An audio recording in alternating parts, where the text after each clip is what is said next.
MCL देइतबा पैसा रे आ गोटे माने गाई माने रखबार लगे सेट से बना पर श्रीकृष्ण गौशाला आज गोटे नुआ गो भवन निर्माण कर आज ये पवित्र शिलान्यास करागला। यहाँ गौशाला आमर ये बहुत पुराना यार आहरी उत्तरोत्तर उन्नति मु कामना करुँची समाज सहयोग आहरी अनेक काम करा।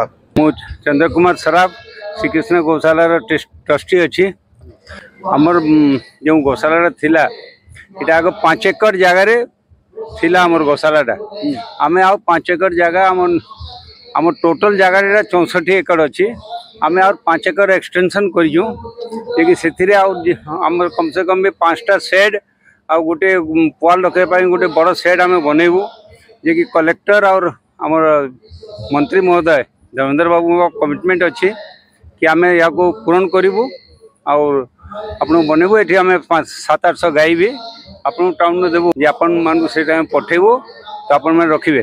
भूमि पूजन आज टू काम चालू है आम माटी फिलिंग काम कर देलु आज टू काम चालू है और एमसीएल आमको 99.68 बर्तमान एमएल देइछि कलेक्टर को बाकी फंड जेनटा अच्छी कलेक्टर साहब व्यवस्था करेंगे सुंदर बाबू जहाँ कमिटमेंट अच्छी से पूरण करेंगे और से आम कामटा हे गौशाला यहाँ निश्चय ओडिशार गोटे 1 नंबर गौशाला रे परिणत हे आम ये आशा करूँ समस्त सहयोग कामटा हे।